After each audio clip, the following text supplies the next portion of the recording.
Hello and welcome to my YouTube channel Seekho eco with Sachin Jindal. Student, next month आपके board exam होने वाले हैं। Obviously board exams के लिए आपने प्रिपरेशन भी स्टार्ट कर दी है। उसी रिगार्ड में, ताकि आपको इकोनॉमिक्स में जो भी मैं हेल्प कर सकता हूँ उस बेसिस पर मैंने आपके लिए एक ये वीडियो प्रिपेयर किया है, जिसमें हर चैप्टर इंडियन इकोनॉमिक डेवलपमेंट जो इकोनॉमिक्स की आपकी एक बुक है, उसके हर चैप्टर जो कि टर्म 1 में एग्जाम्स में आने वाले हैं के अंदर कौन सी ऐसी इंपॉर्टेंट डेट्स हैं जो कि मल्टीपल चॉइस क्वेश्चंस में पूछी जा सकती हैं, उनको मैं यहाँ लेकर आया हूँ और उनको मैं यहाँ डिस्कस करने वाला हूँ। Two things I'm going to share with you all. The first thing is the dates, important dates, chapter wise, and the incident that had happened on that dates. तो मैं ये दोनों चीजें अब आपके साथ शेयर करने वाला हूँ। Chapter wise I will explain you. Students, please अपनी तरफ से बेस्ट एफर्ट करते रहिए and all the best for your exam. चलिए स्टार्ट करते हैं। सबसे पहला चैप्टर है आपका, आप जानते हैं, Indian economy on the eve of independence, यानी ब्रिटिशर्स के आने से पहले हमारी इंडियन इकोनॉमी कैसी थी, एग्रीकल्चर कैसा था, industrial sector, foreign trade, occupational structure, demographic profile, many thing आपने उस चैप्टर में स्टडी की। तो अभी उस चैप्टर के अंदर कौन सी ऐसी इंपॉर्टेंट डेट्स हैं जो याद रखनी चाहिए? तो फर्स्ट वन इज 1853 में रेलवे इंट्रोड्यूस हुआ इंडिया के अंदर। 1854 में टपोरी वायडॉट ऑन द मुंबई थाने, मतलब कि मुंबई से थाने तक एक फर्स्ट आपका रेलवे ब्रिज बनाया गया, टपोरी वायडॉट उसका नाम रहा। 1854 डेट याद रखेगा। जस्ट उसके कुछ टाइम बाद ही 1869 में इंडिया से England raw material Britishers cheap rate पर ले जाए। आपने पढ़ा होगा drain of Indian wealth towards Britishers, कैसे ब्रिटिशर्स इंडिया से पैसा कमा कर ले गए। तो रॉ मटेरियल चीप रेट पर ले जाते थे, फिनिश गुड इंडिया में लाकर हायर रेट पर बेचते थे। यही स्विस कैनल उन्होंने बनाया, जिसने डायरेक्ट रूट दिया इंडिया से इंग्लैंड तक का। पहले वो साउथ की तरफ से घूमकर काफी लंबा रूट लेकर जाते थे साउथ इंडिया की तरफ से, बट नाउ उन्होंने जो डायरेक्ट रूट बनाया मेसोपोटामिया मिस्र से होते हुए डायरेक्ट वो इंग्लैंड ले गए, जिससे उनका टाइम बचा और जल्दी जल्दी वो यहाँ से रॉ मटेरियल ले जा पाए और फिनिश गुड लाकर सेल किया, जिससे इंडिया का पैसा ब्रिटिशर्स की तरफ जाने लगा, which is called drain of Indian wealth towards Britishers. My dear students, next जो है आपका, this is 1881। You know, population की कैलकुलेशन करना बहुत जरूरी होता है नीड्स को समझने के लिए कंट्री की। हर 10 साल में पॉपुलेशन कैलकुलेशन किया जाता है। अभी लास्ट सेंसस 2011 में हुआ, तो पहला कब हुआ?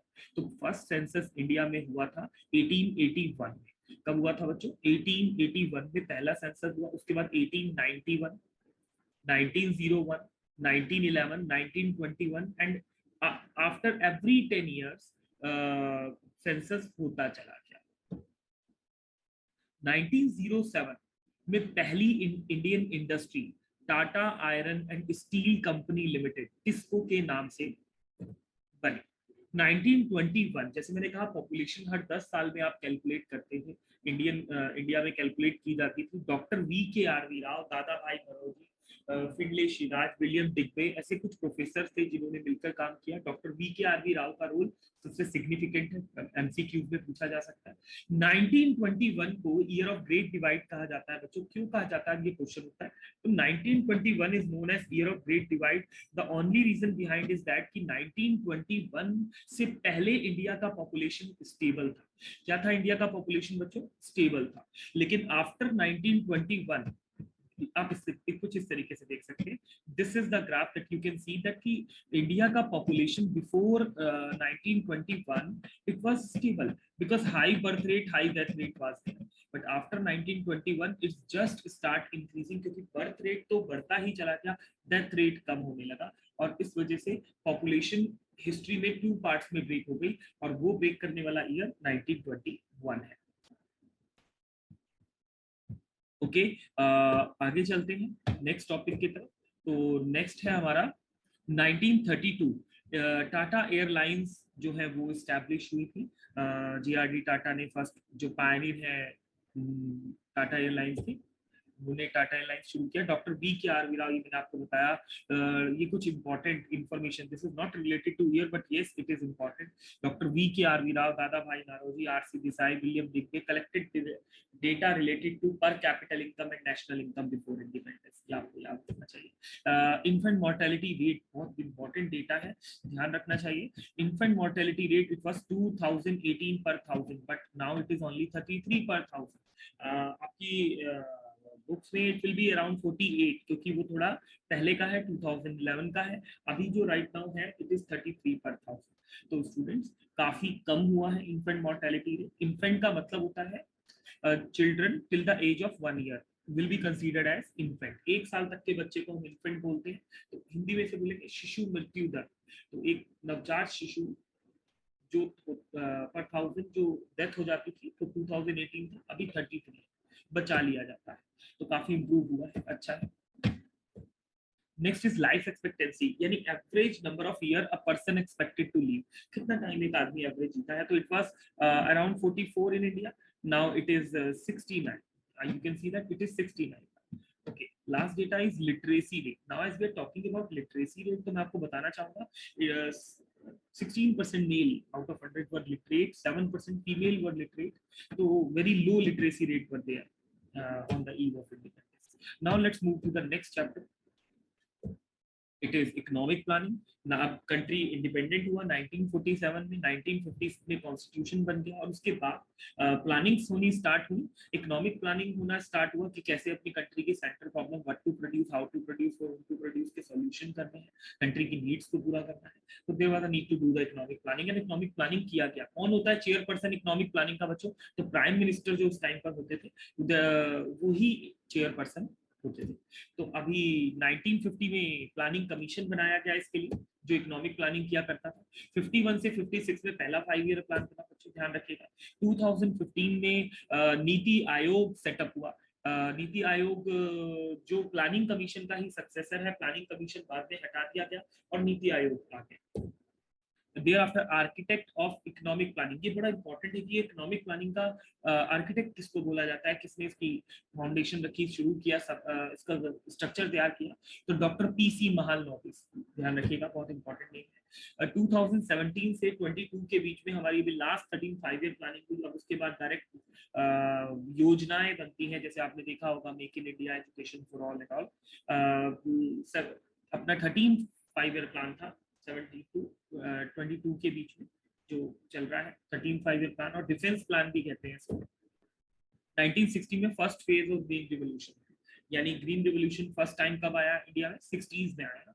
66 से इसको स्टार्ट माना जाता है ग्रीन रिवोल्यूशन। एक बार उन बच्चों के लिए जिनको ध्यान ना हो, अदरवाइज वो मेरे वीडियोस देख सकते हैं, वहां से पढ़ सकते हैं। ग्रीन रिवोल्यूशन का मतलब है एग्रीकल्चर प्रोडक्शन का बल्क में इंक्रीज होना due to use of HYV seeds, pesticide and insecticide, chemical fertiliser.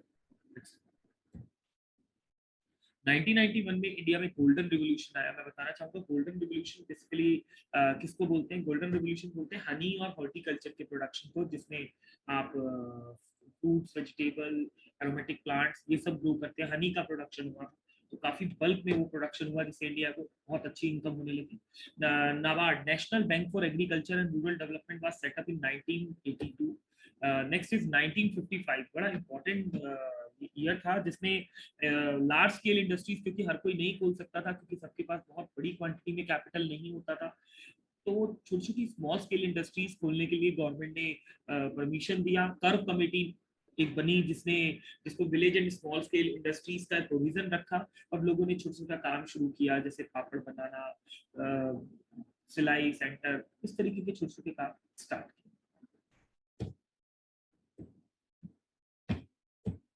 Okay, 1956 industrial policy revolution. एक इंडस्ट्रियल पॉलिसी 1948 में भी बनी थी, बट वो इतनी सक्सेसफुल नहीं हुई।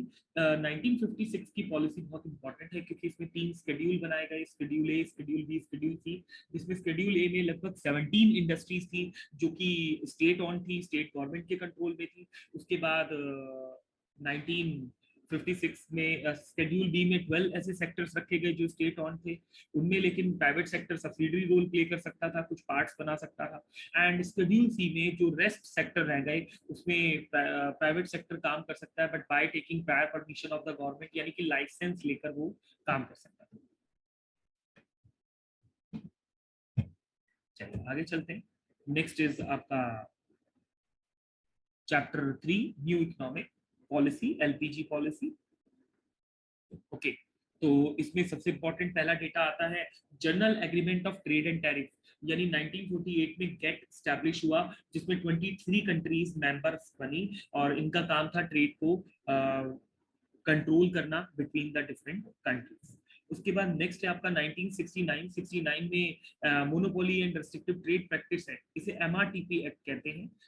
कोई भी कंपनी अपनी मोनोपोली ना बना ले, उस मोनोपोली को रोकने के लिए उनके अपनी मर्जी ना चलाने लग जाए, क्योंकि डरे हुए थे। ईस्ट इंडिया कंपनी आई थी जिसने भारत में दिन अपना पूरा रूल कर लिया था, पूरी कंट्री को अपना क्या बोलते हैं शासन जो है वो कर दिया था पूरी कंट्री के ऊपर, और फिर बाद में एक्सप्लॉइट किया, 200 साल राज भी किया।